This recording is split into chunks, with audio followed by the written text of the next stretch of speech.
I'm Dan. I have a face for radio, but I quit the TV field to go into scrap metal. That's Do you brilliant. enjoy that? I do. Do you? So I I like to, definitely, I definitely got the face for radio. So I don't want anyone right out of the gate to think that, this glamorous thing you're setting up is in any way real. I had to go with face for radio. that's fine. So Yes. I always like to give a little context at the beginning of this. Sure. So how long were you in the TV industry? I would say 12 years. 12 Wow. years. Okay. Okay, that was Well, long. So we know each other quite well. I don't really know any of this story, so I'm very excited to dig hmm into this, hmm because you really don't talk about it much. So there's some things that when we talk, you're like, it's just gross. So I want to dig down the side of why some of that's gross. So how long have you been in the scrap metal industry now? Scrap metal, 19 years, obviously grew up in it and worked in it without child labor laws since I was 8. So, um, and my poor brother was 2 years younger than me, so we went in at the Okay. same time. But no, Okay. so that is kind of a lifetime of experience in kind of two different fields. Yeah. Um, the first, was, the early part learning it and then deciding to jump off and go into a career I always wanted and then jumping back. So I'm assuming young kid, grade school, high school, working for the family business at the scrapyard, get graduate high school. I'm assuming go to Syracuse. Go Orange, forever Orange, So once you forever. got to college, what did you study? So initially, there's like two different weird things going on Okay. at the same time. And I know Stay Weird, I was hoping that hat would be making a showing, although I do love your hat. You can switch off back to Stay Weird if you would at any time like to, because No, I I'm think good. that Thank you. message is a superpower for you and has helped me. However, so as a kid, like Yeah. most kids, you think about sports, you want to be in Mm. sports. And for me, I was decent-ish at athletics, but I love sports broadcasting. I Okay. wanted to be the announcer. So my brothers would laugh. My brother Chris, we shared a room, and he would laugh because we called it sockball, I guess. I never really had a name for it. It was just me hanging out. So I would like imagine a game, throw a sock against the wall like it was a basket and a rebound, and like call my own game and actually do the cheering sound. Get The out. cheering. Yes, yes. But all embarrassing stuff, which I don't care about. No. But that was how I would spend a lot of my downtime, and Hmm.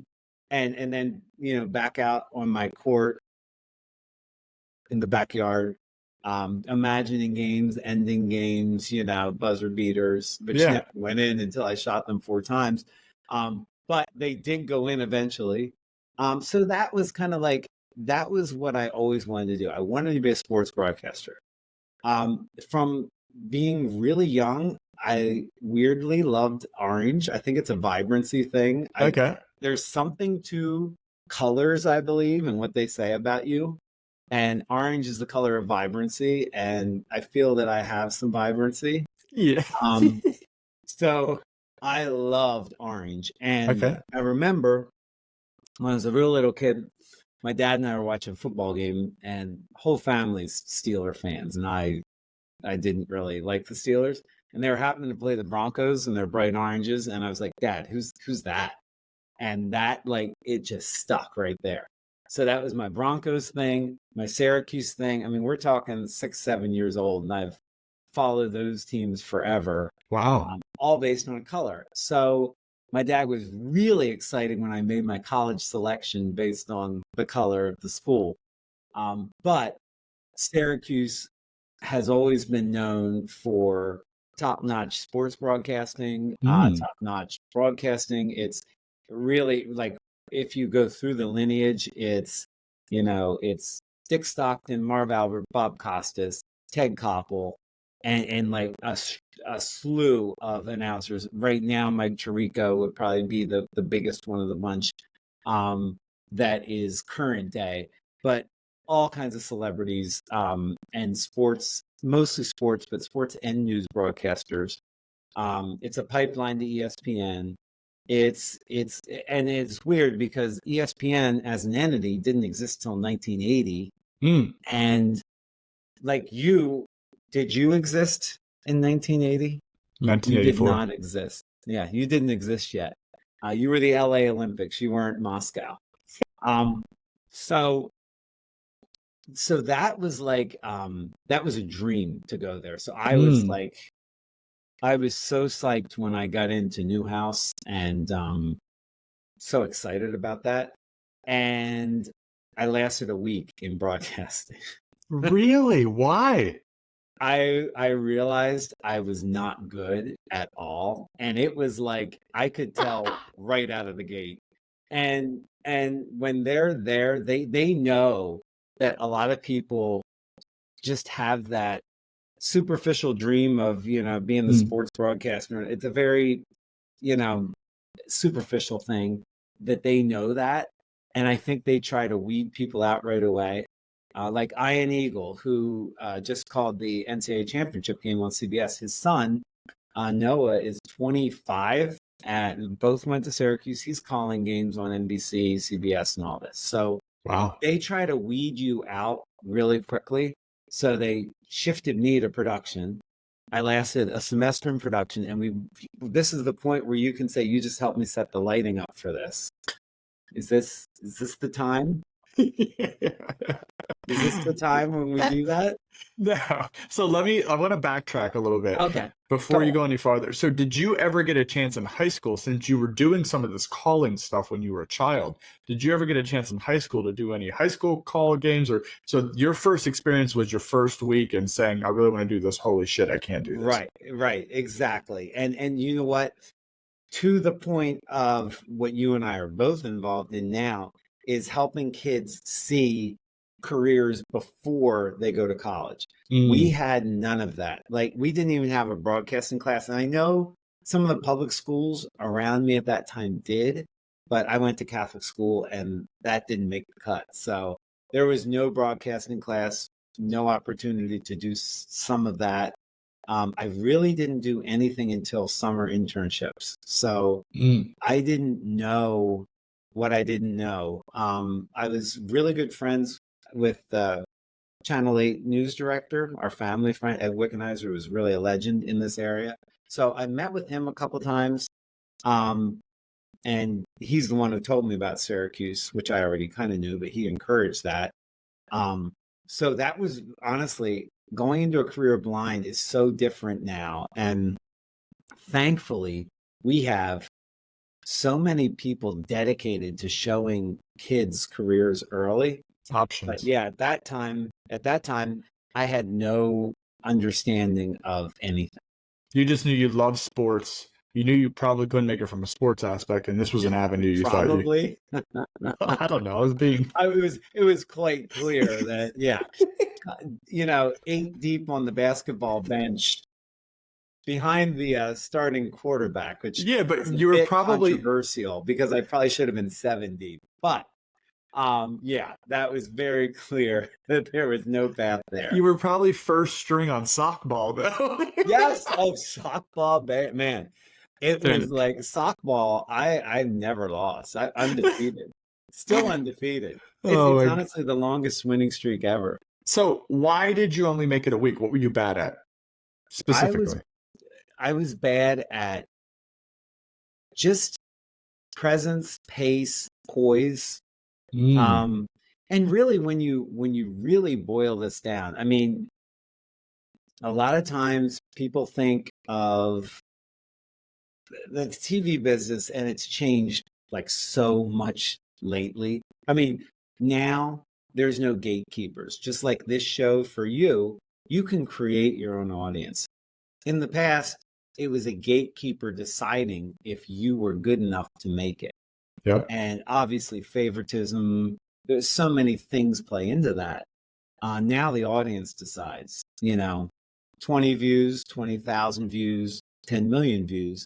It's all audience driven. You need no gatekeeper to have your break. So it's a much different thing. But back then, they were just looking for the best of the best. And a lot of it is just based on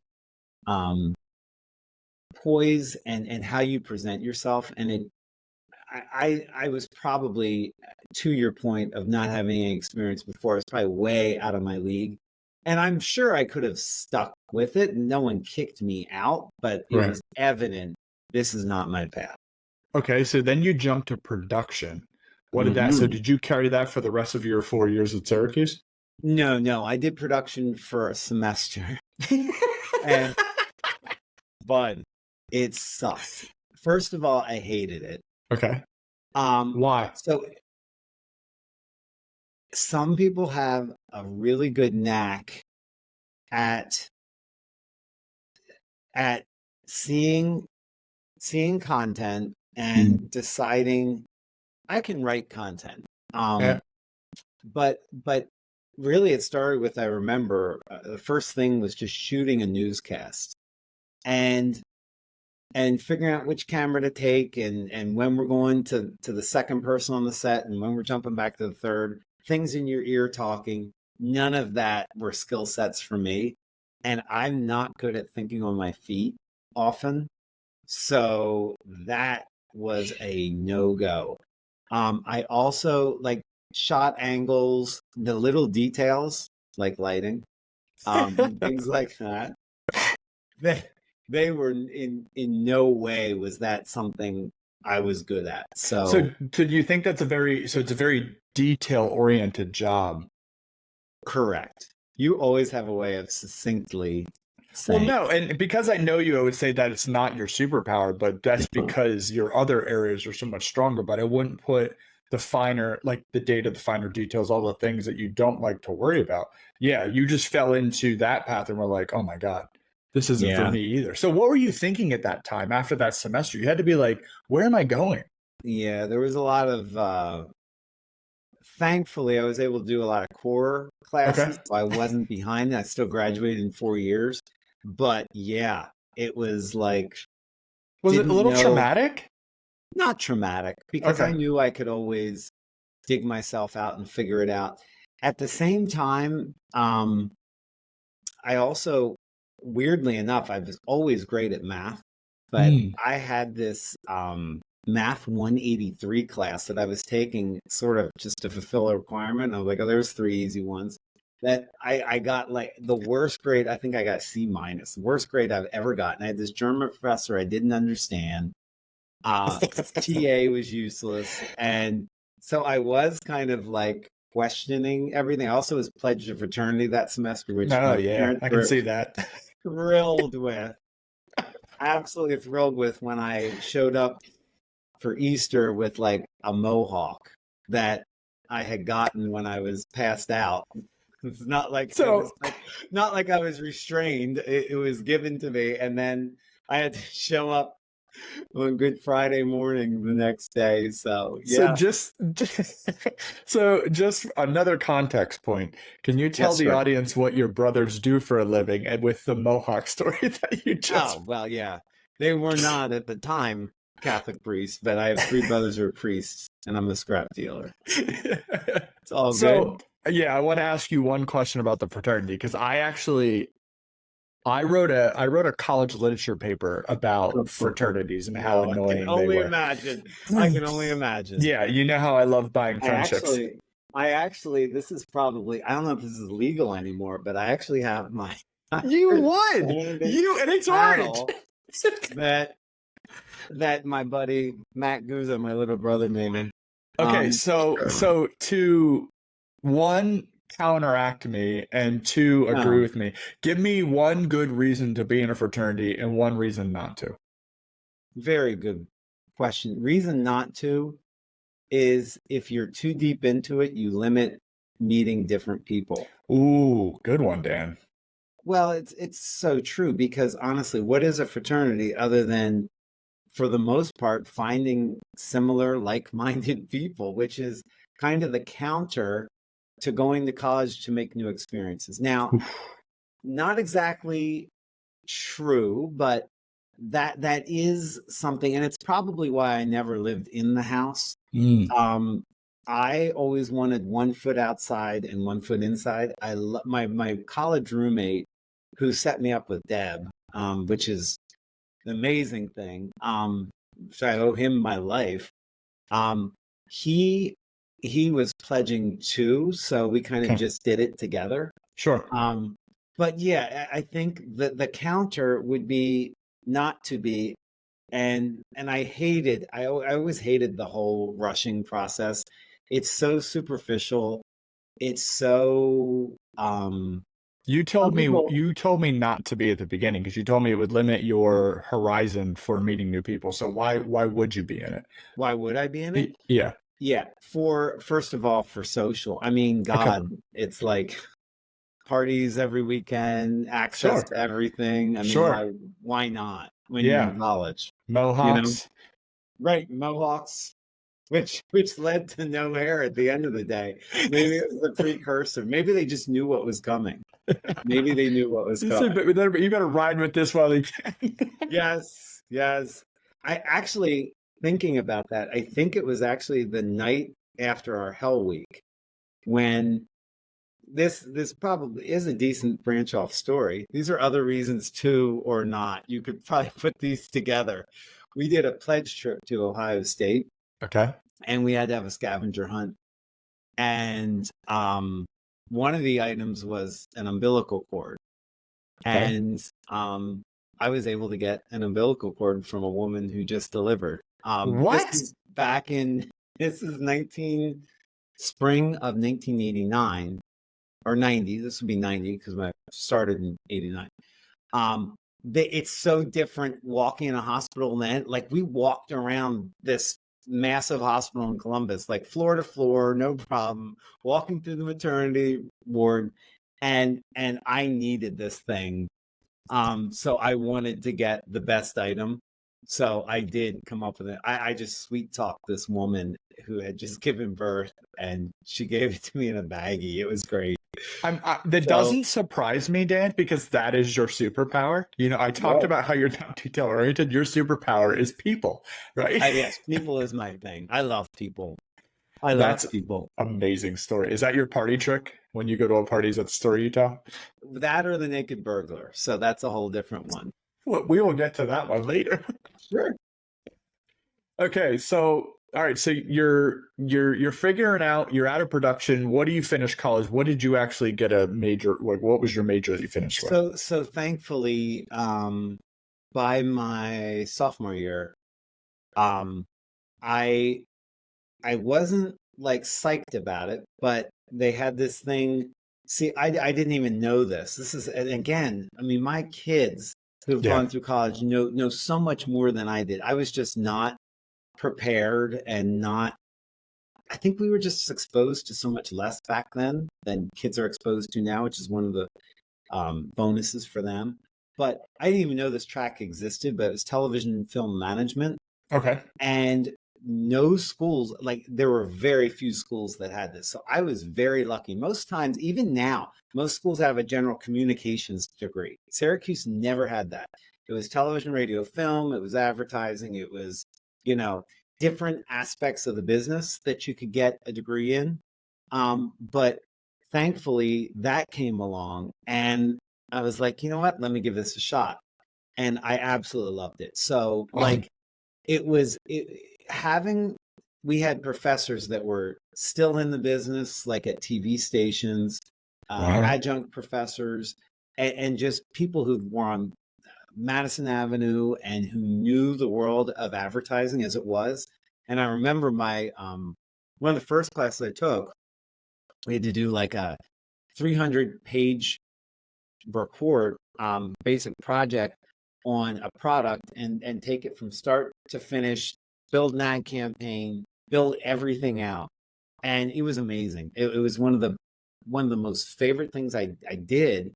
It was Oral-B toothbrushes at the time, Mm. and absolutely loved it. And I realized there was a path for me. So I knew that even though it's something that not a lot of people thought of it as just research, ratings research, or just just advertising, but I knew there was something in there for me. And I knew right away I loved it because it combined for me a love of people, numbers, and figuring people out. Like what trend, figuring out, okay, if you like Arsenal Mhm. and you also do this, what products are you going to buy? Stuff like that just Yeah. fascinates me. And what radio stations do you listen to, and what do you read? It's people like you are an anomaly. You don't cross tab any of those things because you're so far out there. But a lot of people are very Mm. predictable, and that excited me. Mm. Okay. Okay. I So loved it. then, all right. So you found your niche. You graduate from Syracuse. Where do you go? Who are you working for that? What'd you say? 12 years in TV? Did you work for Yep. multiple or? Oh, multiple. The only way in TV to make money is to move around. And Mm. I remember my last internship, I think it was before my senior year, was at Channel 8 in Lancaster again. And poor Lori Burkholder, who was the host of this live show, who's now the main Yeah. anchor, and just a wonderful person. I mean, just a sweetheart. And Rebecca Campbell, they had this show called Live, 12:30 Live. And it was like this local variety show almost. So one of those was Garo Yepremian, and you actually might know him because he's more of a soccer player than a football player in a sense, Mm. but he was a kicker for the Dolphins, Okay. and his claim to fame is in the Super Bowl. I forget what Super Bowl it was. The Redskins beat the Dolphins like 17-7. Um, but he actually, they bobbled, he was a kicker. They bobbled the snap back, and he threw an interception for a touchdown for the other team. So Mm.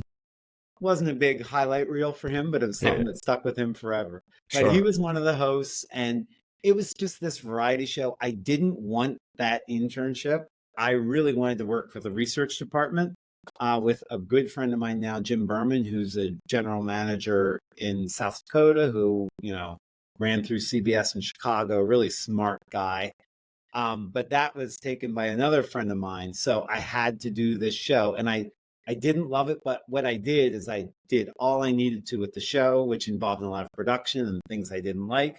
Okay. And I hung around the research department a lot and learned a lot. But what that did was led me to contacts. So Jim worked in New York, and he led me to what's called a national rep firm. So the way TV works is each station, each market, television market, to compete for dollars from Coke, McDonald's, big national advertisers, you have to have a firm in New York that represents you. Okay. So I got a job at one of them in research. It was called Blair Television. We would represent, we probably had, 150 of the 218 TV markets, and we represented one station in each. So we would go to battle. McDonald's would say, hey, I have $1 million buy coming up in Washington. And my team would represent the CBS station. So we would fight to get as much of that $1 million for a buy. So we would put together a schedule of, hey, we have, Redskins football. We have 2 games. We have the Super Bowl. This year we have, Survivor or CSI, shows like that. So we Yeah. would put together all the ratings behind it and try to convince McDonald's that they need to advertise in our station versus NBC. So if our fair share would really be like 20%, if we got 25%, we'd be winning for the customer. So Okay. we did that and Mm. repeated that across like 10 markets. So my team so you would have to learn 10 different TV markets, go out and visit, and then really get a sense of the vibe in the market, and then tell the ratings story. And that's what I love, taking the numbers, the Nielsen ratings, which people have no idea how that even happens. And to you, it seems foreign with Yeah. your YouTube background. It's a whole different world, but we would take those numbers and go out and tell the story and try to win. And I loved that. Okay. Loved it. So what was like, so you were in like the research team. What was the actual, like, what is a title? Like, what would be a title of position that you were in during that time period? Research analyst, and then I became pretty quickly a research manager. And um, I think for me, one of the reasons I was able to grow really quickly is something I've been able to repeat throughout my career is just working harder. Um, Mm, maybe not smarter always, but definitely working harder. And um, a lot of times, these big execs would, walk by me all the time and notice I was still there doing stuff. And it just being visible and which is a lesson. I mean, my kids, Matt works from home 3 days. He just started to even go into an office. His first 2 years, he just worked, you know, at home. And they miss the opportunity, in a sense, to, I think, to advance your career. It cuts both ways. You can, it's a little easier to show yourself in person, I think. it And that depends. kind of, yeah, correct. You can show yourself in other ways. I think the So word give me visible is yours. very interesting to use there because I think that word has been redefined since COVID. Sure. And I don't even mean just visible through Teams. I think visible through email response, the quickness, picking up phone Hmm. calls, like all of that stuff to me now equals visible. And I know some people struggle with that, but like, as a data centric person, I think the data really shows you who's visible versus reaching out. Like back then, they saw you work. So when you said you worked harder than everybody, what did that actually equate to besides long hours? Like what did you really do? I said no to nothing. Like I just Okay. knew if I I just love kept that. saying yes and said, it's actually one of the favorite lessons. One of my favorite authors is Liz Wiseman. She's written a couple books, Multipliers and Impact Players. And and I try to convey this to my team, but if you make your everyday effort to try to make your boss's job easier, you will advance in your career quicker than Yep. anyone else.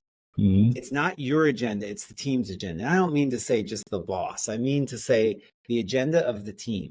If you make your everyday about meeting, helping advance the agenda of the team versus your own interests, you will advance further than anyone else. An example would be our company. This was probably some illegal racket back then, but we did this massive football pool. Okay. Okay. Not, American football for Yeah, anyone. understood. Throw Like, ball. Yes, I'm with you. can you tell me why throw ball? Give me Because you that. you throw a ball with your hands. You don't kick it with your You feet. don't get concussed with your head. I don't know what that means. Concussion, yes. Yeah, I know what you mean by that, but I don't know how it relates to throw ball. Well, and I think it's, an insult back. So anyway, Understood. yes, I know you understand all of my insults gratefully. So we had this massive football pool. And Okay. so we had, like I told you, we had like hundreds of stations around the country. They were like in this thing. And 3 weeks before the season left, the guy who ran it left the company You took and it they all. were desperate. Yep. I said, absolutely. And of course, I got 2 extra weeks of vacation, a lot of money for doing it. But what they didn't realize was it was all done on paper. And I Mm. knew, okay, I can just put in Excel what everyone picks and I can run this in like 5 minutes. Yeah, sure. And like, but again, it's just saying yes when the opportunity is there. So many people miss the opportunity to say yes and advance their own careers. And again, it's because it's not your agenda, it's the team's agenda. And if that helped my company and that bailed out my bosses from an embarrassing, we can't do this, that's a win. No, I totally agree to that. I actually say that quite a bit. If I have to meet with high schools and things like that, and they ask that question of if you look back, like what was the main thing that made a difference in your career? And you're right. I did all the fire drills. I look back now and realize that I went to the worst projects because I made it easier for the people that were associated with them or my direct bosses, right? They knew if I Yeah, went, we'd figure it out, I would keep open communication and things would get better. They may not be perfect, but they would get better. You're absolutely correct. And yeah, some yeah, of them I didn't want to go. I didn't want to go to the middle of Kansas, but it doesn't really matter because I learned so much from those horrible ones. I don't remember the good, easy days. You remember the tough ones where you have to really gut it out. Absolutely. And we spoke, I mean, we've spoken a lot about that experience just because I find it so interesting. Like working on something like a power plant is like so beyond so many normal people.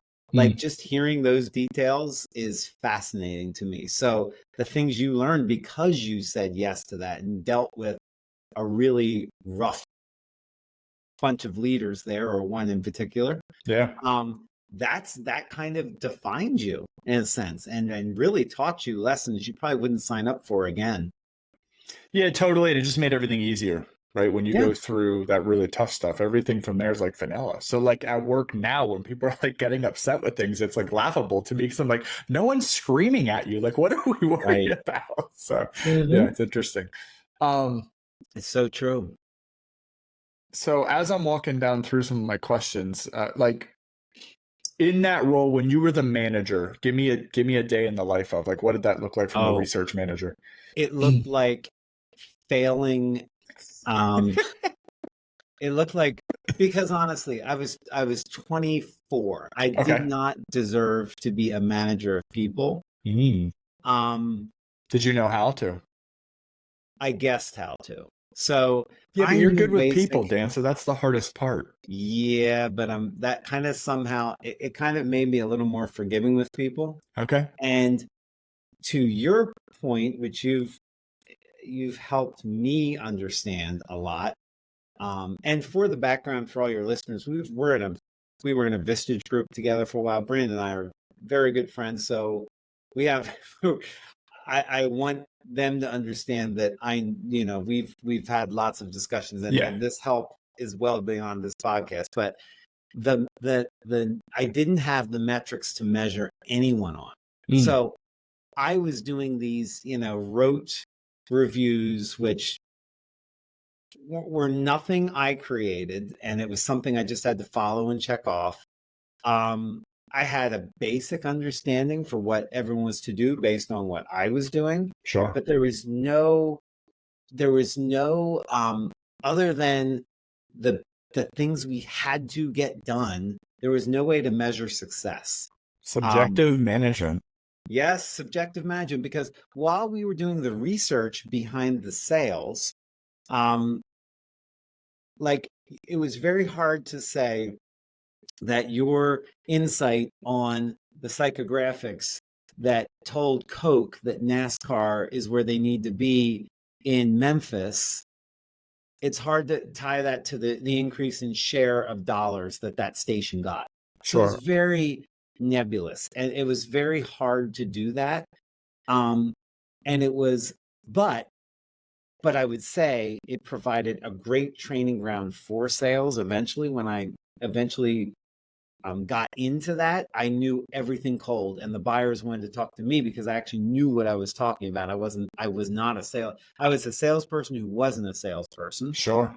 And they're always the most successful Yeah, salespeople. because you spoke the real language. I spoke the real language, and I spoke the language of, again, making their job easier. It wasn't about what I was selling. It was, I want to make your job easier. If that is like, it's so easy and repetitive to me through life, is if you can just make, in a relationship, if you can make your wife's life easier, friend's life easier, it's all going to work out. And sometimes we can be stubborn and not want to do that, and I'm guilty of that as much as everyone, but I know the ultimate lesson.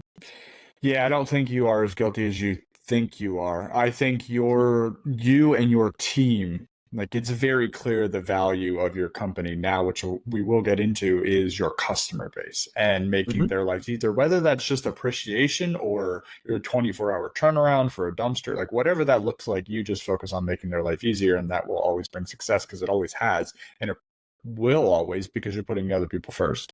Bingo. Yeah, that's Bingo. that's interesting. What was your Yeah, but biggest Go ahead. yeah, oh, go ahead. You go. No, you go.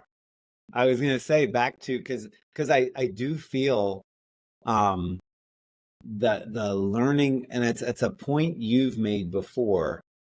Um promoting a good worker into manager is one of the hardest things to do, because it requires letting go from the manager end, accepting maybe a little less in a Yep. sense until that person can improve, if they can improve. Having the tenacity to hold someone accountable to an improvement program. All those things were things a 24-year-old managing someone who was older was not very successful at. So But was your direct managers even successful with training you on that? no. I knew that answer was going You to be do. there. Yeah, because in 1993 or 95, this wasn't a thing. Sure. We were using mainframes that you would. I shudder to. It's probably littered throughout all your Star Wars nonsense and C3PO and the shop vac RTD2. Dude, don't go down this road without Oh, I Deb beside will. you. Don't go The down this. brass. Pull out your laser. I know something's there. What is within 3 feet of you? Okay, a laser. What 3 else? lightsabers. 3 lightsaber. I laser. Listen to me. I don't know anything. I hate, and the worst is the talking ape, Chewbacca or whatever. Chewie. Chewbacca. Chewie. Like, Chewbacca. That's I his have evil no brother. I have no time for all your sci-fi. Well, you hate fantasy No sci-fi time. lore, period. You hate all of it. All of it. Yeah. Space, fantasy lore, Lord of the Rings, all of it. I need the Hobbit with the plates that fly and just like stack on itself. Once I see things that aren't realistic, I check out. So do you I'm hate Harry weird. Potter as well? Kind of, not as Okay. much, but yeah, Okay. kind of. Yeah. Interesting. And Star Tangent. Trek. Oh my God. It is a tangent. It is a tangent. But I knew I could reach you on that. Yeah, no, you could. What is your shirt, by the way? Can you tell me your shirt? What do you Ghostbusters? Okay. Did you see the new one? No, I heard it was awful. I haven't seen it yet though, but I'm gonna watch it. But I heard it was awful. I would guess it would be awful. That's why I hadn't The seen last one was very good, actually. So yeah, hold your tongue. What was your biggest success? Now I know you moved on to really like advertising and sales and things like that. Yes. I don't have to cover that whole thing, but like in that whole gamut of TV, what was your biggest success in that portion of your career? I think my biggest success is when I moved from I was managing research people, and then I moved into Washington, D.C., and I started like being the research person at a station. So Yep. I was responsible for the strategic plan, the focus groups that we would do on anchors.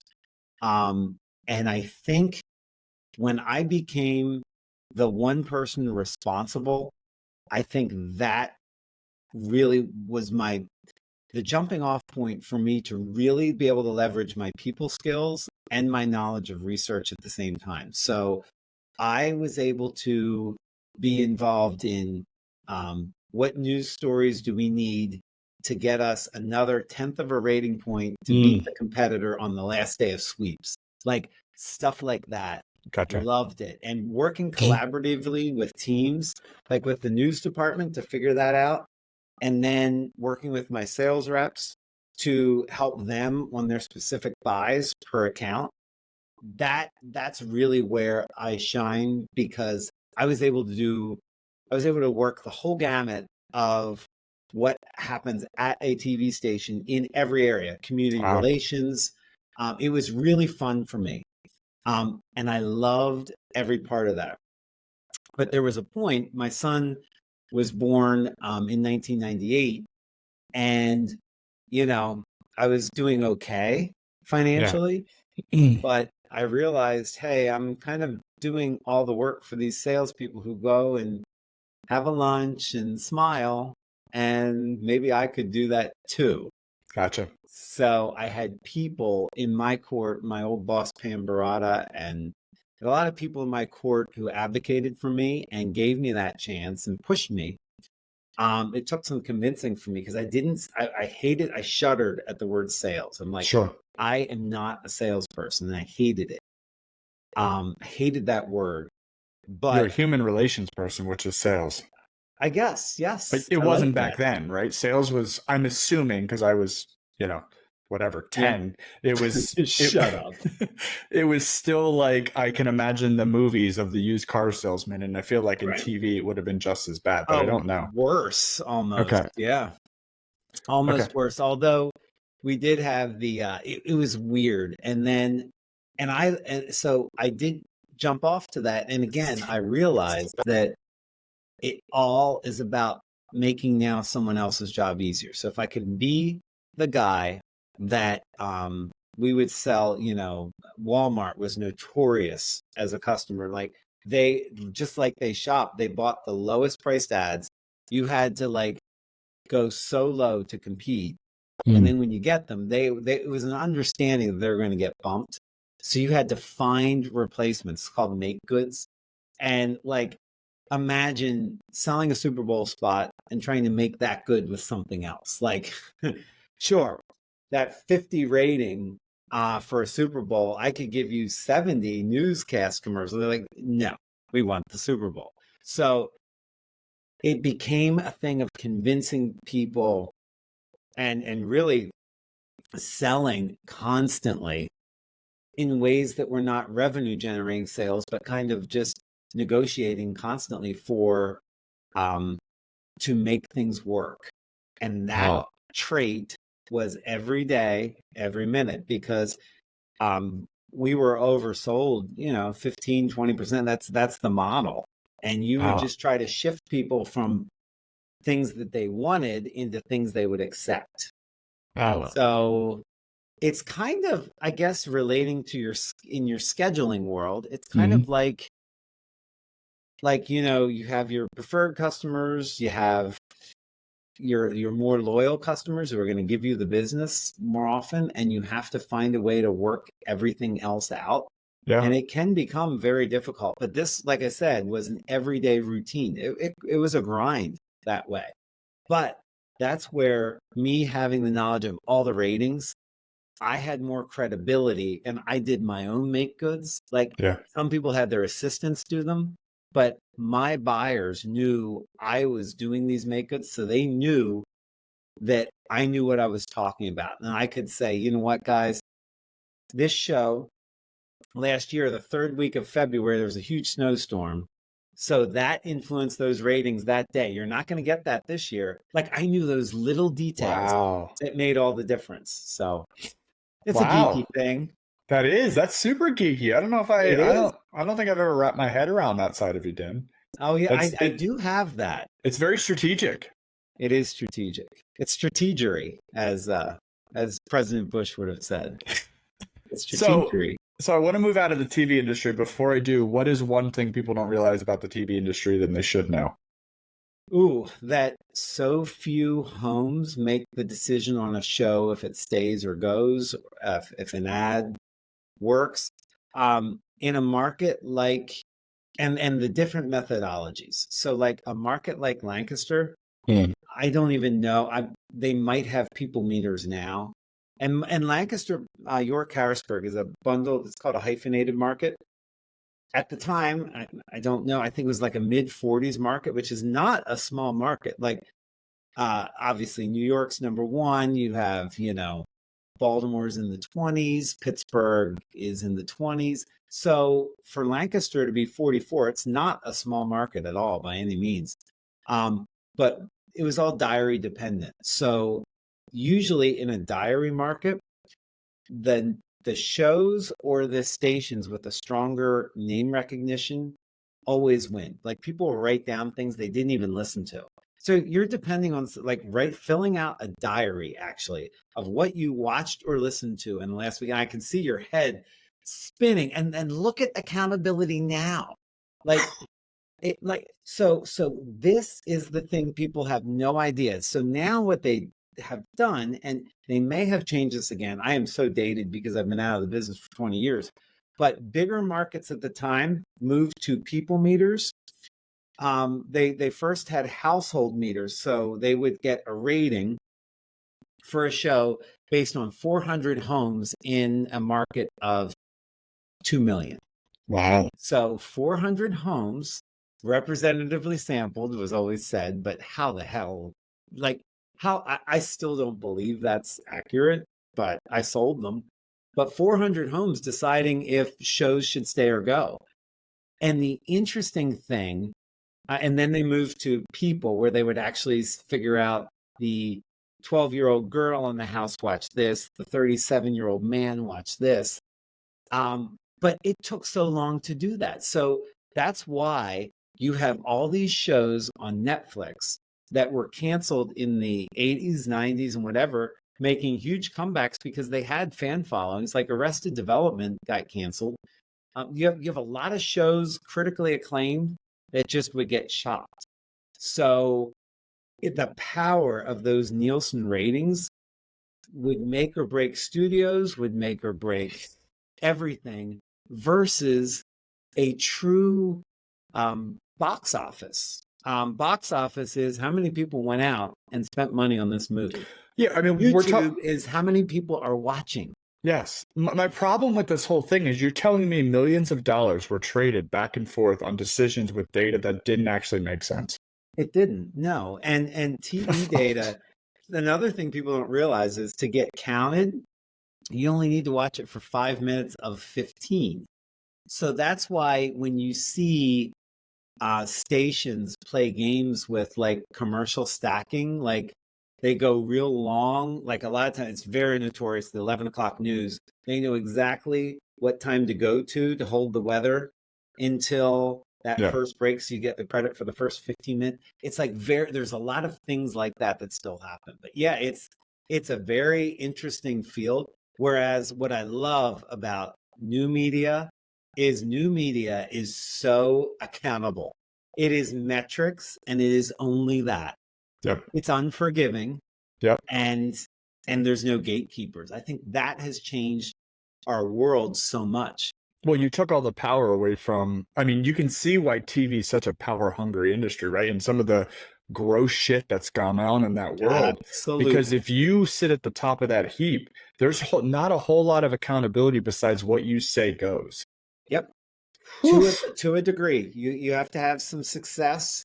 But yeah, that's why we had the Weinsteins and we had all that stuff, is because there was such power in it, and people would be afraid of being direct response because the people in power wouldn't be able to control it, you know? So it's a strange thing. And I think TV itself has gone through a huge change, but the internet has just, and that's why the internet will always win, is because it is just everyone gets to choose. Now, the real game then becomes, how do you become the first option for people to see to choose? So it's a sequential, but you're never out of the game with content.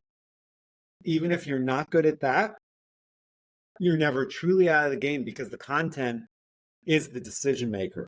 It's relatability, retention, all of that stuff. It's just human to human or just entertainment. Absolutely. So making the transition over, what was the moment you decided to change careers? This was a tough one. We were we lived about an hour outside of DC in suburban Maryland. And I have been working I went from CBS to a cable interconnect, which is a whole other thing, but I can't even get into those details. To working for an ad agency, and then I ended at WB50, which at the time was Warner Brothers. It was like Gilmore Girls and all your favorites. So I kind of was all over the place there. And at the time, Matthew was going into first grade. So he was in kindergarten in Maryland. Catherine was 3, and Rachel would be born in 05, the year 04, the year before we moved back. So she was about 1. And Deb's from Boston. As I said, my college roommate and fraternity brother set us up. So she's from Boston. I was from Lancaster, Columbia. And we just decided we wanted to be near some family. I wanted quality of life. We had a nice little rural town where we lived, but to get that, I had to do an hour and 15-minute commute. Yeah. Yeah, I know. On the Beltway, 270, and I would not get home till 7. And really my life was, because I so prioritized time with the kids. I shoveled food down, and then I got the wagon out and took the kids on a wagon ride. That was my thing. And poor Deb was with them all day. So our quality of life wasn't exactly what we wanted at all. And I had an opportunity to come back in the business. I didn't really know I had an opportunity because my dad, because he had been, when his dad died suddenly, he had a heart attack. He was kind of made, or really, really requested to come back by his uncles because he had some skills they didn't. And he kind of came back, he left his teaching career and came back to run the business. So I think in the back of his mind, he always dissuaded us from being in the business because he didn't want it to feel like a burden. He wanted it to be a true choice. So he even went so far, and he was very good at finding ways to dissuade. You know, my dad, he can do that with the best of them. But he found ways to do that, and I think it was a reaction to what he had gone through, which is totally understandable. So it was one of those things where people in a family business may understand this, may not. I had to ask everyone else. I had a list of people that great aunts, and I had some people in my life that were, my Aunt Dot was like crucial to this, and I had to ask everyone else before I asked my dad, because I knew once I asked my dad, it had to be that I wanted it, and it would be like a rejection if I asked the question and then decided no. So it's a very hard, I kind of came into this much blinder. And now this was my perception. This isn't, my dad never would say such. No, but that's, Dan, that's a really empathetic approach, because some people would look at their situation, want to change their situation, see this out, and jump before they thought it through. And you really took the time to say, if I don't do this correctly, like, this could really hurt the relationship with your father. Yeah. It would not have done that, but in my head, I didn't want any weirdness or disappointment. Like, oh gosh, he asked about this, and his brother, Eileen's dad, Wayne, had died about 10 years earlier, and my dad kind of was covering his job, so he was very grateful to have me back. And just like before, he started me right back at the bottom, and that was great. I was mature enough at that time to understand the why of that, and that's made me kind of who I am and built my reputation among my team probably a little quicker. But yeah, it was tough, and we really, it was from a quality of life point of view, and you could say you could have gotten a job in TV and done the same thing, but I kind of knew that this opportunity to run a family business was very, very important to me. I knew this area was great to raise a family. The housing was affordable. I mean, in DC, our house tripled in 7 years because it was stupid, because they had Homeland Security was just built after 9/11. Everyone wanted housing. Our town blew up. And what was a place no one would ever think of commuting from became a common commute. Gotcha. So, yeah. So how old were you when you started thinking about this, or when you made the transition over to the sods metal recycling? I was 33 at the time. Okay. Yeah. So you were still pretty young. So when you got into that, So let me ask you this: in the back of your head, did you always think you'd come back? No, I did Okay. not. I didn't. And I think having children, having children changes your life. And it might kind of be who I am, that is the priority, that everything else filtered around, which is kind of what's made the second half of my life in a weird way a little more challenging because I don't have that filter anymore. And I think that's a lot of things people don't talk or think about much is that's not that's something I've always used as the pro and con list would start and end with that. Mm. Like quality time for the kids, um, get home at 4:30 and be able to like live a normal life, be able to coach all their games, be able to play with them, um, do stuff I wanted in the evenings. That was stuff that was never possible in the other lifestyle. Um, so that kind of was my filter to decision making. And when your kids leave the house, and my Uh-huh. youngest is at UConn now, hate them, but I pretended to cheer when they won the national championship. Yay, UConn. Damn it. I hate them. Um, but yeah, so it really does change. But at the time, that was what really was driving me. What did you think at that time you were going to bring to the family business once you made that decision? I thought, um, I knew I didn't know much about processing any of the metal. For all the years I had in the business before, I didn't take it seriously enough as a time to learn. I took it as stick it out. It sucks. Deal with it. The weather's terrible. They're Right. going to be yelling at me again. There's the yelling again. Um, but but I didn't take it as a time to learn, which is a really wasteful thing. Dude, you So were a kid. Of yeah, course you I didn't. know. It was a job. It was a job to get through, like my other grass jobs. I had like 12 grass jobs that I would do after that. Okay. Um, so, Was Deb on board with this change? oh, yes, she was very supportive. She didn't know enough about the business. She knew there'd be challenges. I mean, my dad and I, any family, to be able to work, like, it's hard to work in a family Yeah. business. Yeah. It's very difficult. And she was very aware. She's always my sounding board. She's always the very realistic to my Pollyanna. So she was very, very good, but she understood what was driving it is being near family, having the kids grow up in an environment that was a little bit of a slower pace, Sure. really meant a lot to us. Mm. But yeah, so for me, I thought I could bring eventually some marketing.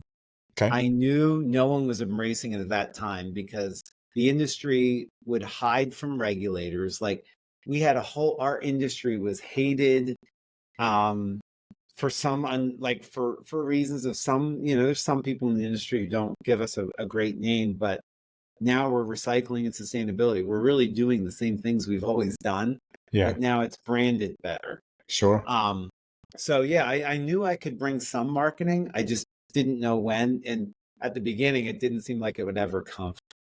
So you switched over at age 33. You started at position of lowest of the totem pole, whatever that is.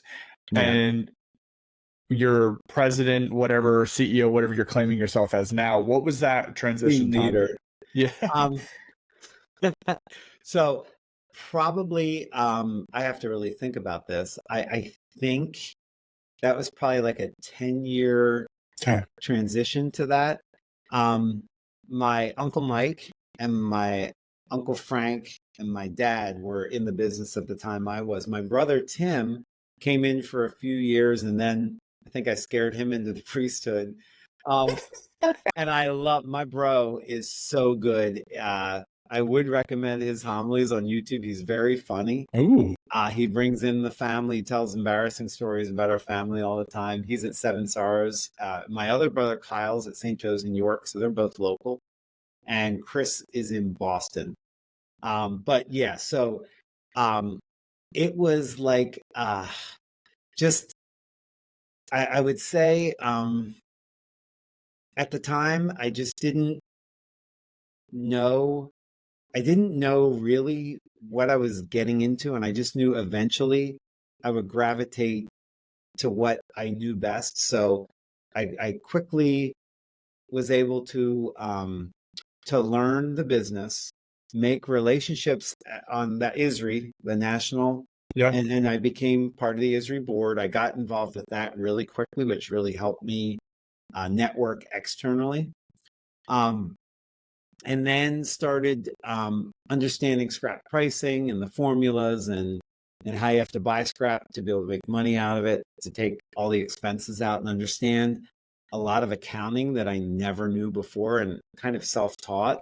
sure. Um, so that took a lot of time, and it was I always had this marketing thing in the bag, and we started Earth Day 18 years ago. No one in the scrap business ever used the words Earth Day. I mean, Mm, that's like nuts to think of that.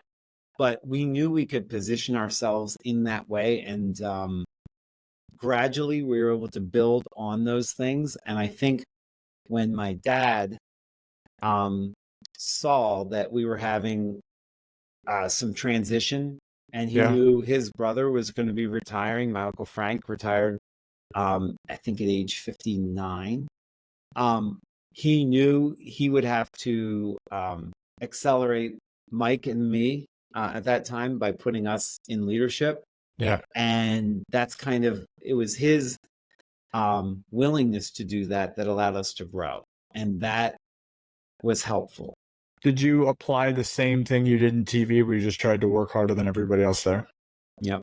It's what I do. It's what I enjoy doing. Um, and I'm not, I'm talking manual work, but I'm talking responsiveness to customers, kind of what Sure. you said. I'm talking about just the willingness to get things done, to add efficiencies, to find better metrics that you have helped me with, and Heather, oh my gosh, Heather Montgomery Yeah. has helped us build dashboards. You have always urged me to push in that direction, and it's been a big game changer for us. But yes, I think all those things together have really, really helped me, and I always do lean on working harder. It might not be the most um politically correct thing. Like there's a lot of backlash against working hard and putting all your effort there. It's not to say you can't have balance and work hard when you're doing it. And I Do you see it as mean blends, you not do you mean balance. in and on the business type approach? Is that what you're talking about? Yeah, yeah, and you've made me better at on the business, but I'm still a huge firm believer in picking spots when you're working in the business as a way to build your team tighter and become a role model for them to look at, Yeah. or a benchmark for them to understand what's expected.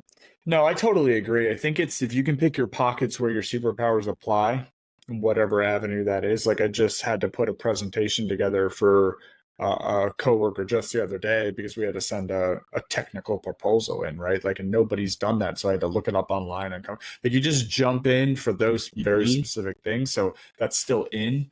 I'm with you. If as long as you make team members' lives easier, like that's kind of the role, and I It think that is. should go for everyone. So you're when you give me a day in the life of when you started out versus a day in the life of what you're doing now. So when you're at the bottom, what does that look like for people who are like, okay, what is actually happening to scrap metal when I'm like at the bottom of the totem pole? Sure. When you're um, pretty much just buying from the retail. So our business, we work with companies like yours, SWF. Um, our business is very, very industrial based. And that is the bread and butter of our business: spotting roll off containers, manufacturing scrap, going into a dumpster, us processing it. The entry level spot for that would be kind of cleaning the metals that come in, buying over the scale for the peddlers or normal residents who come in and buy Sure. stuff, the very basic buying. um, of aluminum cans, things like that, just picking up metal, which I spent a lot of time doing today. Um, just picking up metal off the ground because unfortunately some things are magnetic and some not. So sometimes that involves a lot of hand picking. Running a baler, going around the yard and picking out metals that get mixed in with the steel. So you're going to pick out the aluminum and the stainless that get mixed in, picking out the copper, cleaning a unit that has steel on the outside, copper on the inside, aluminum mixed in with it. So it's sawing it off, it's shearing it, it's Okay. torching it. So all those things would kind of be like the entry level thing. Okay. Now going forward to what my day to day is now is focusing first on where the markets are. I know people say you shouldn't look at your phone when you wake up. Sorry. When my alarm hits, I go to Metal Exchange Direct immediately. I need to know where copper, aluminum, and nickel are right that day. Our Sure. markets, something people don't realize about even a little scrapyard like ours. All we are is a commodity. So we are traded like everything else, and our markets are changed by the minute. This week is a great example. We've had copper go up 30 cents in a week. So that's like an 8% jump in a week. That's kind of unprecedented. If you think about the value of your inventory and the value of what you're buying and selling, changing that much, you would follow it too. So I'm Yeah. obsessed with the market. So the market obsession is kind of my first like thing I think about and Okay. helps us make buying and selling decisions. Um, Formulas for customers, checking in with our new business team to see how we're developing that, checking in with social media to see what we're doing, where I think we might need some emphasis points, and kind of guiding that, and just helping with the daily routine of making sure that we are ultimately responsive to our customers. We're returning their dumpsters around in 5 or 6 hours. Those are the things I keep my fingers on the pulse of. And then on the finances of the company, Sure. looking at how we're doing.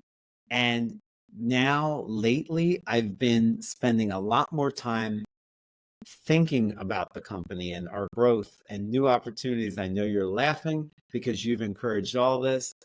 And what's happened is I've been able to lean on the metrics that we established the metrics. So we know one of the main ways we can tell if we're successful or not is how much metal are we buying.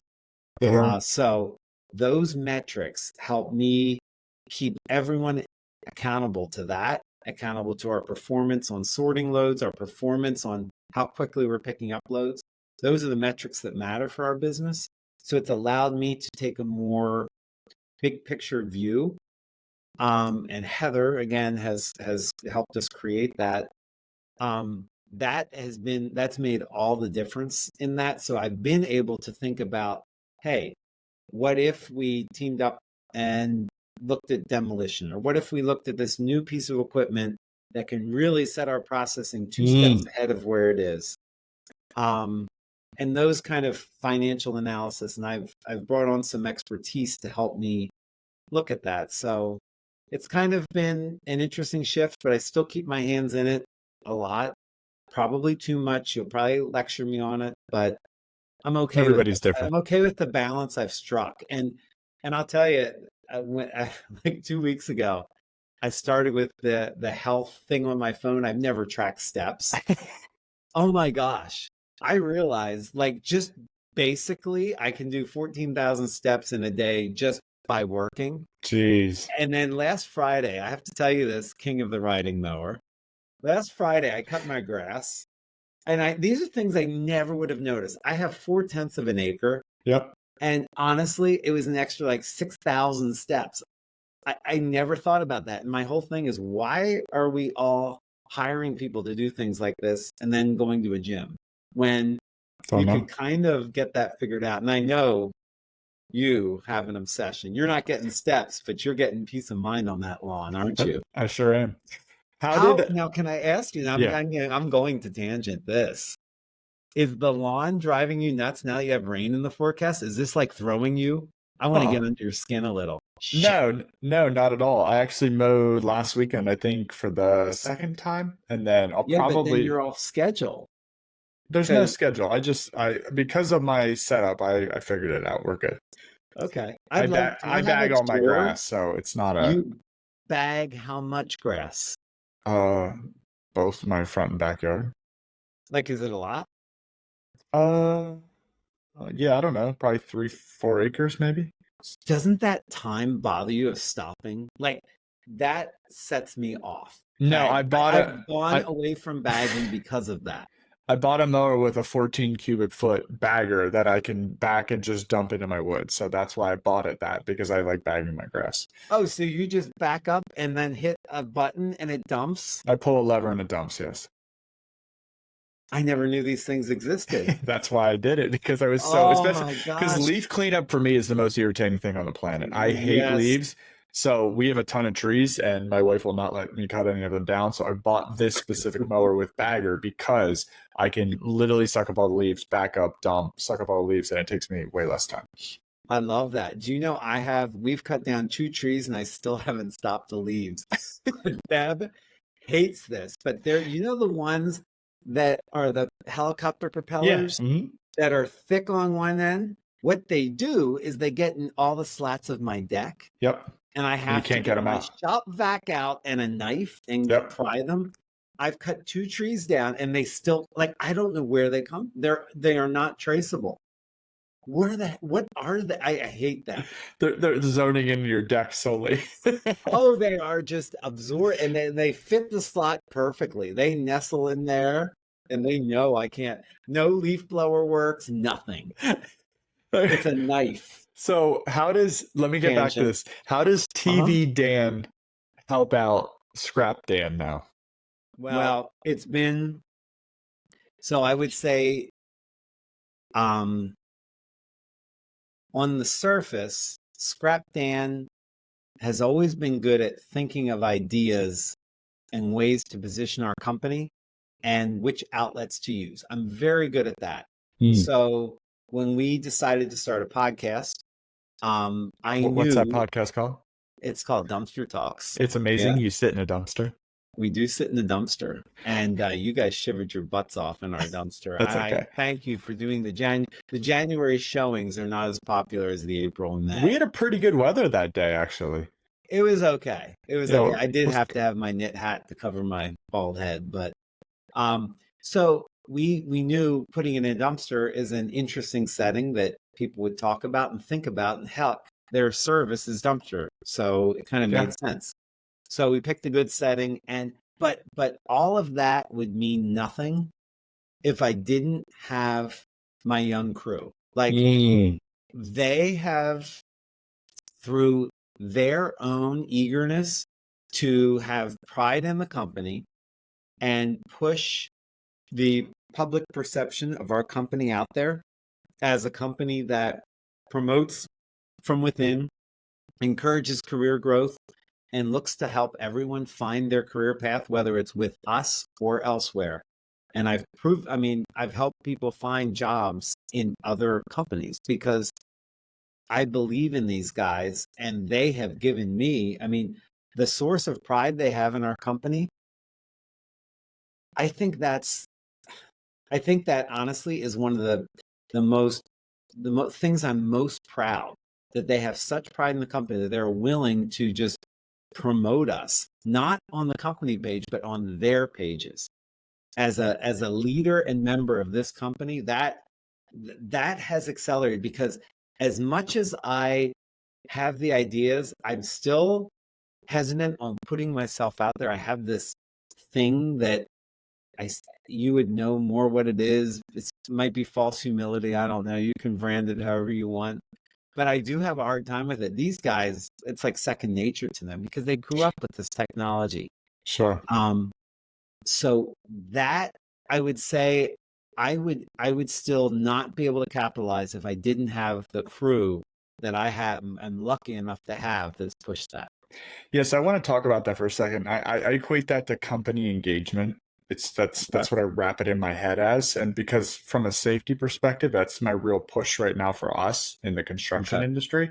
Because I think the greatest safety measure is engagement from employees. And when I say engagement, I don't mean just safety engagement. I mean company. I mean Yes. caring. I mean doing good work, staying the extra hours if we need to, not throwing consumables, not wasting things. Like you want to talk about bottom line uh, improvements.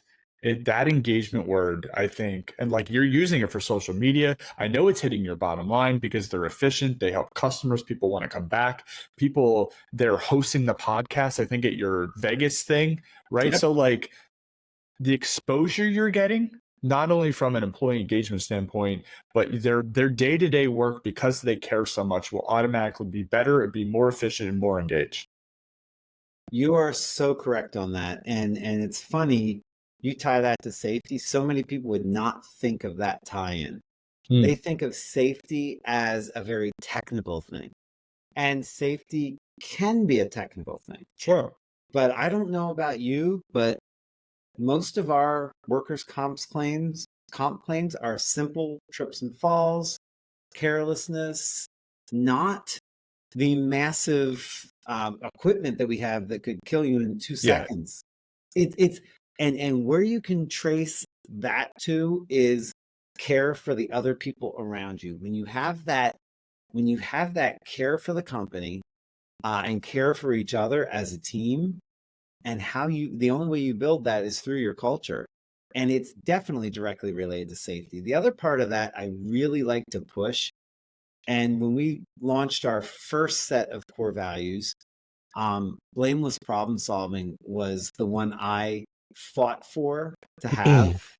And that was my non-negotiable, that it was in there, because we have transitioned. I don't know what your safety meetings are like, but we aren't there all the way. But it started out as a blame game, session. Like people storing up their revenge, their 30 days of grudges, to bring it out at the safety meeting, obviously not looking to solve them on day 2, 3, 4, 5, or 6, Right. but waiting to just talk about it. And we have totally flipped that script to understanding we don't care whose fault it is. Correct. We do in a way of accountability, but we don't care for the platform of grandstanding. For the witch hunt. Yep. Yes, we want everyone to admit everything immediately. Talk about mistakes, because if we can make ourselves safer by someone being honest in a room, we have won.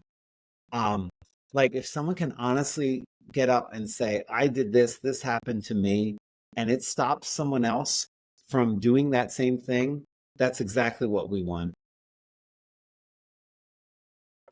Yeah, we call them safety flashes. So because we can't get everybody in the same room, and we have our install crew that goes out all over the place. When we have an incident, we send all that information out. And it was really interesting because when we started doing that, I actually took that from my previous company, because we did that in the power industry quite often. It's really just education, right? So no one makes the same mistake. There was there was a lot of like, what if the person's upset, or like this person didn't want this to happen? It's not, and I told them, I'm not calling, this isn't to call you out or to yell. And honestly, we started getting like people speaking up about the incident and educating more beyond just the paperwork. So, but you have to be very intentional in those meetings to say, not only say this is not a witch hunt, but you have to do that every time.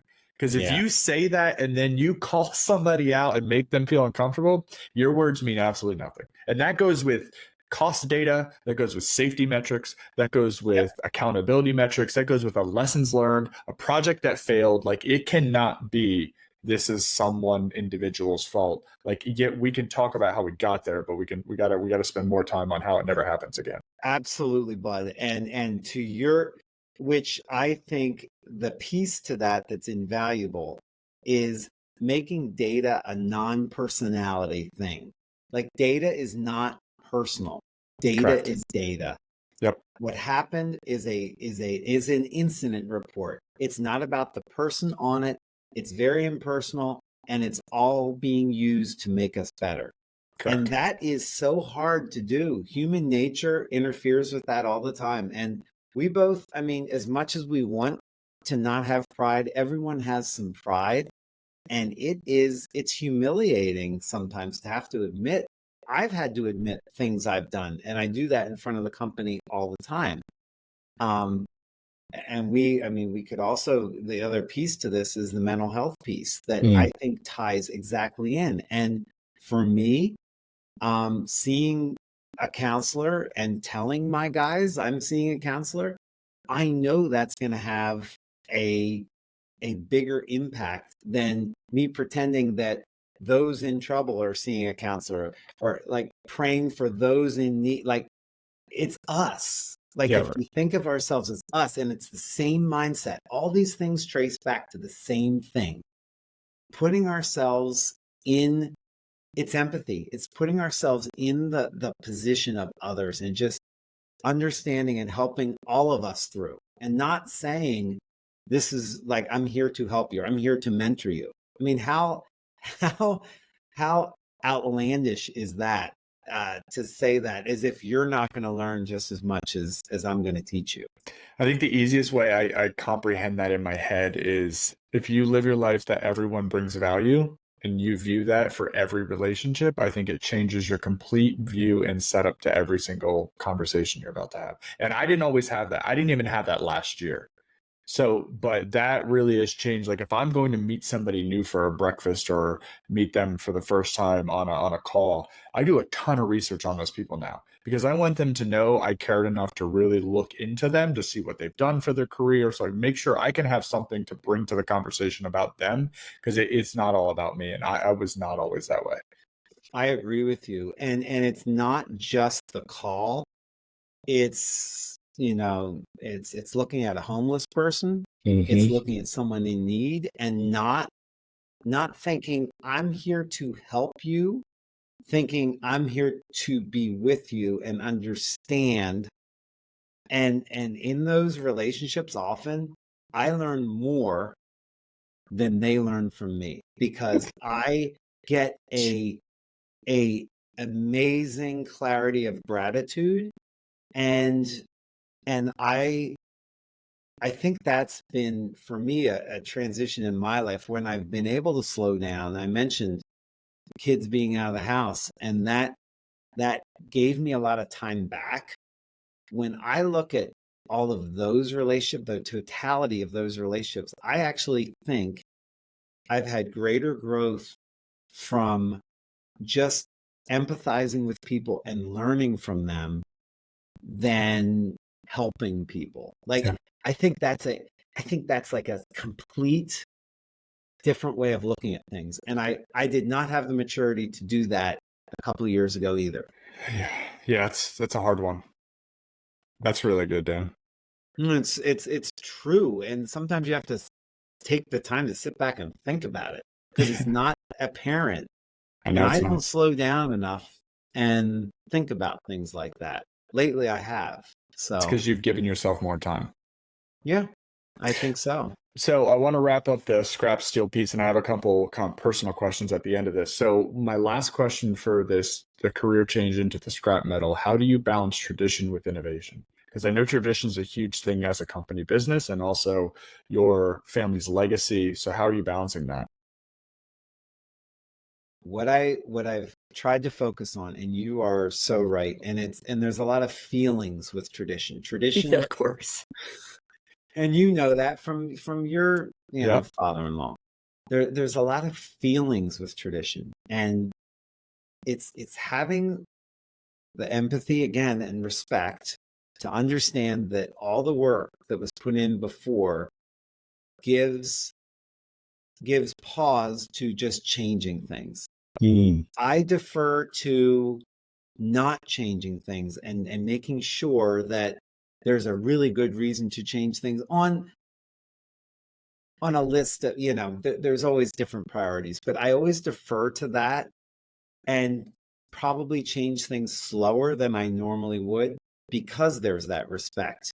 Um, we were, third generation of Lebanese immigrants, and What I have found is recalling that story often has created the core values of today. I think it's very interesting to me. The first generation does not need a list of core values. You know, if you ever think Yeah. about that, Well, first they're generation, so tied to the origin story. correct. We only need core values because we're separated from it. I cannot recreate the comfort level I have right now, and I've been blessed. Comfort level you have. We can't recreate the urgency to support our families. It's not there. It's just not to the same level as they did. I mean, they lived and died. There was no, company growth. Like, no, it was survive. Okay. And how in the world can you create that drive? You can. It takes a lot. But the core values story to me always goes back to imagine Lebanese immigrants living in a one-story row house with three families. Imagine that. There's your life. Your scrapyard's in your backyard. You have an antique store out front because you went and you sold some fruit. And then on the way back, you found these three things you could buy that you think you could sell for $5 more. There's no metrics. It's how much money's in the checkbook. Can we make it? Yeah. That to me, that retelling of that story is what I try to paint all over our core values. And I think that's how you merge tradition and innovation. And from that scrappiness comes innovation, because then you take that scrappiness, and the word scrap is like so tied to our business, but it means something. Yeah. To be scrappy is who we are. To use your resources wisely, to be thrifty. That is what scrappy is. And to take all of those skills inherently leads to innovation. So you can always look at new things with that same drive. And I think that's how those get merged together. It's a hard balance though, Brandon. I know you face the same struggles. Well, I struggle with core values in general. The new age concept of them, but I also never tied them to tradition, the word tradition, till right now. And I think that really helps me figure out, like, I like our core values currently. I think they match Al's very specifically, which maybe they inherently tied to tradition, and it wasn't, we weren't really even Right. trying. But I struggled with the importance of them and what they should be and why they should be. And I don't think I made the connection to tradition, but it makes a lot of sense to me. It does. And it's harder, I would imagine, because you have such legacy employees who love Al, they don't need reminders. Correct. You need the reminder. Yeah. You know what I'm saying? It makes it a little more challenging, but the new people coming, and that's going to change quickly as you expand and reimagine the company with your leadership team.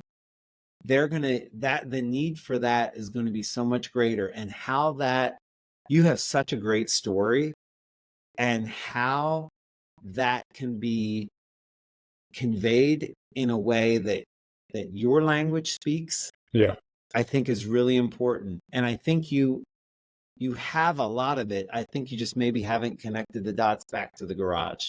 Totally.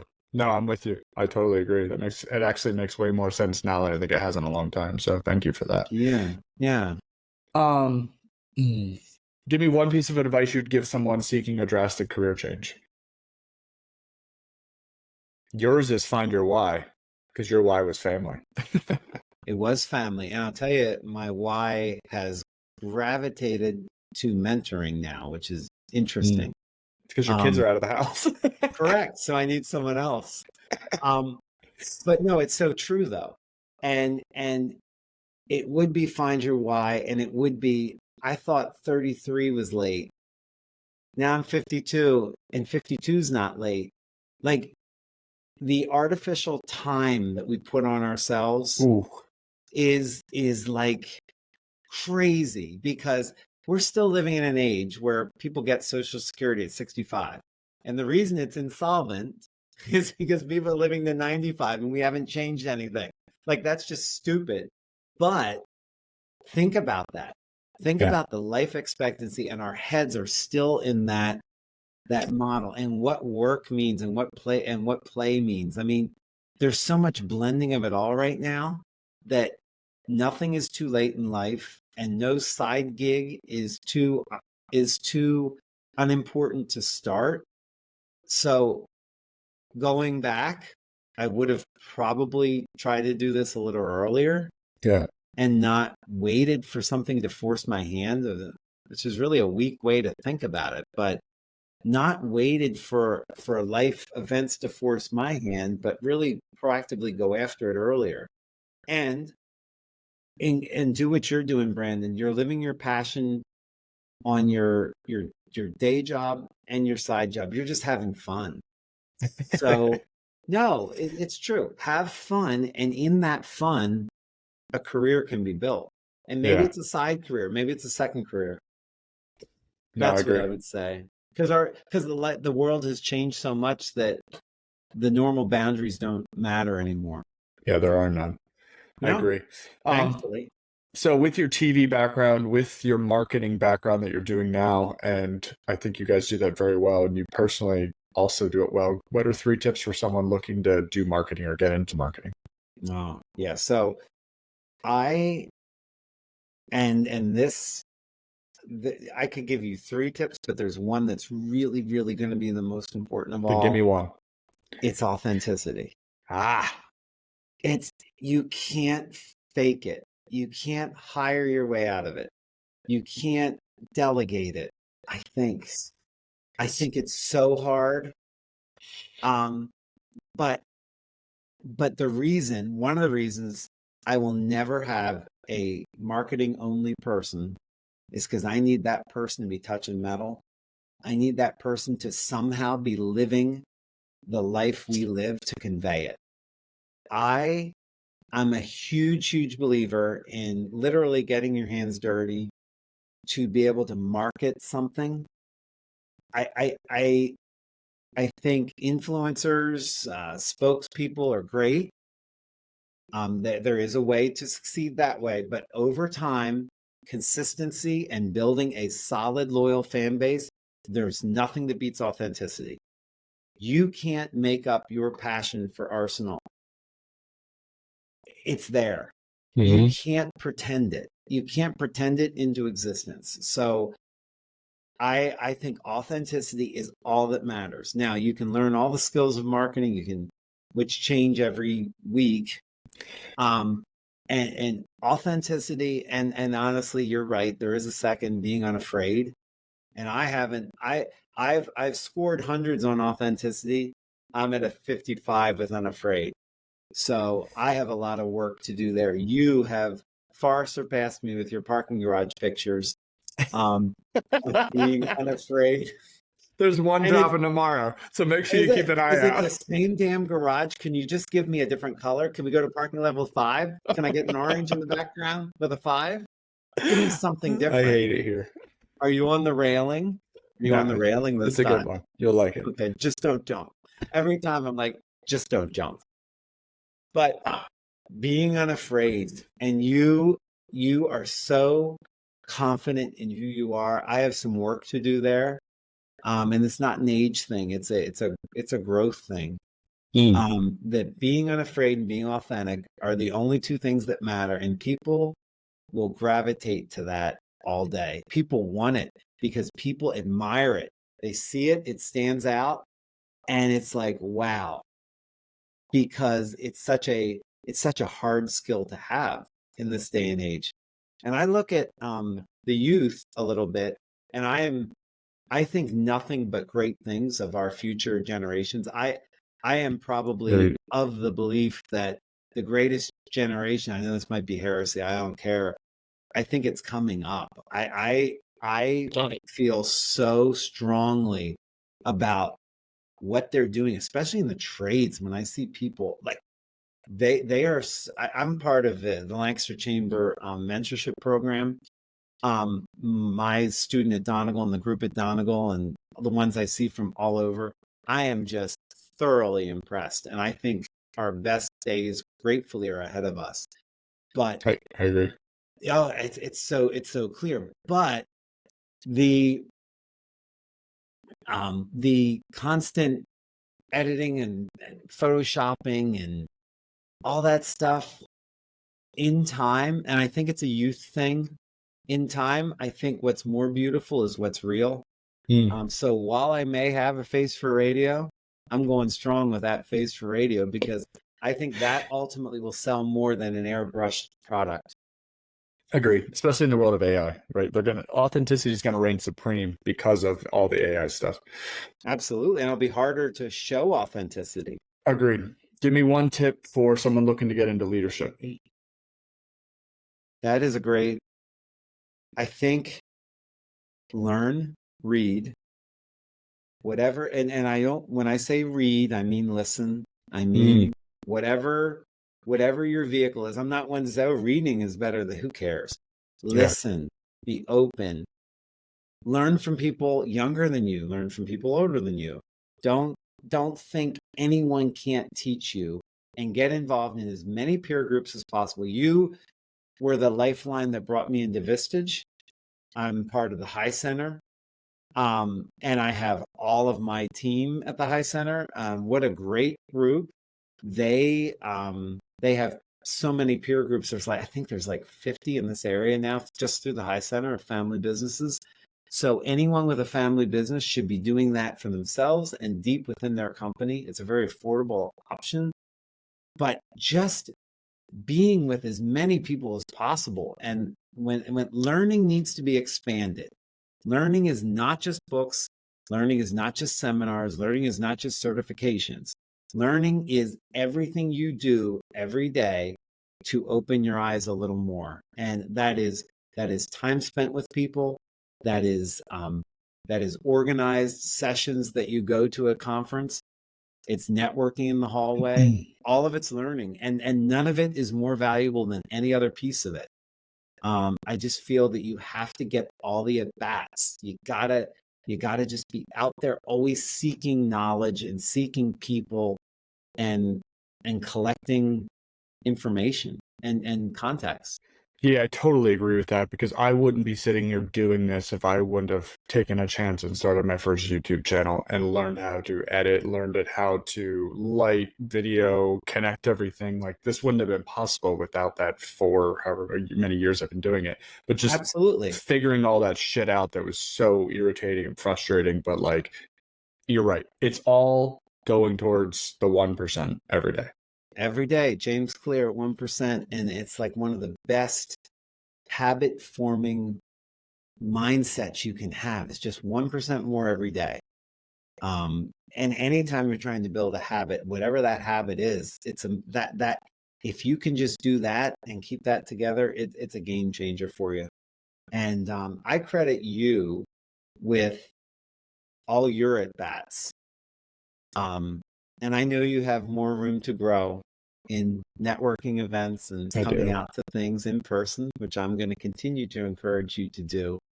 But you are right. This thing with people are like, oh, the whatever, virtual sphere is coming. I'm like, no, it's here because people meet me in person and they know my name already. They know a lot about me because they've seen and sometimes they think they've met me, and I'm like, I have not met you. It's a repetitive process of just being out there and being open, and people blur the lines. I've blurred the lines of in person and virtual. And Yes. you can speak to that because you're very, very strong in that area. Yeah, I mean, perfect example is I had a person reach out to me today to be a guest on the podcast. It was the first person I don't know.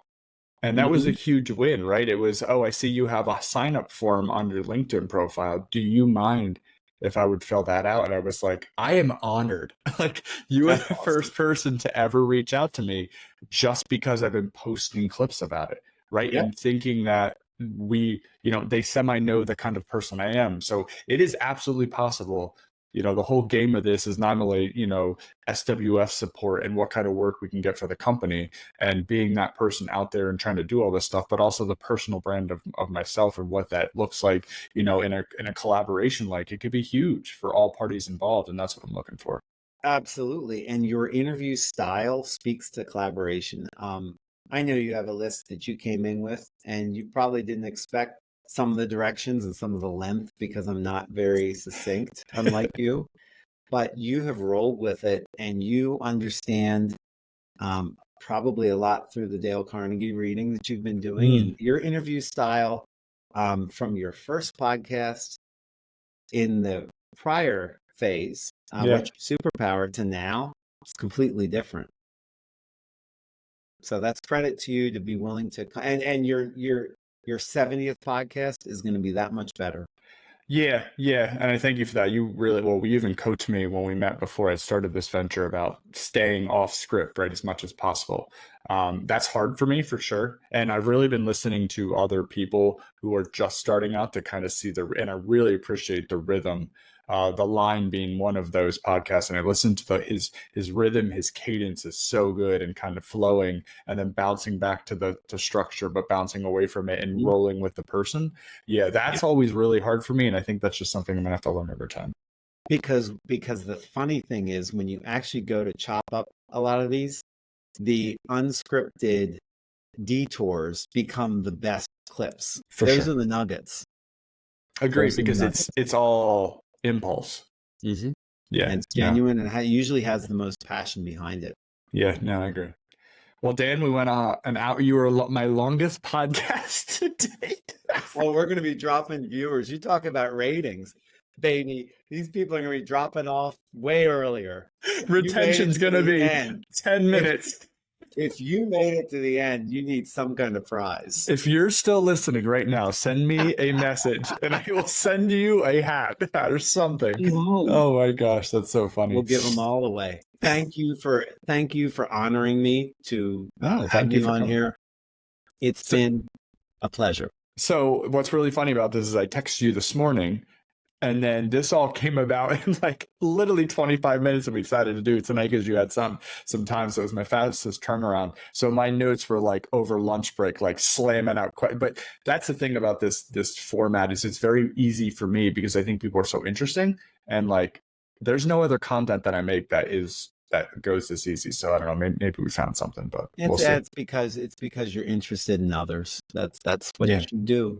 Yeah, I guess. Well, thank you, Dan, for your time. Thank you. So Sod Metal Recycling, if you don't know them and you don't know Dumpster Talk, certainly check that out. Do you have anything else you want to promote, either for the company, yourself, the kids? No, just live life and learn from others is what I would say. I think we would all be a better place if we came at it with empathy and learned from others. Perfect. Thank you. Thank you for this amazing episode. Thank you, my friend.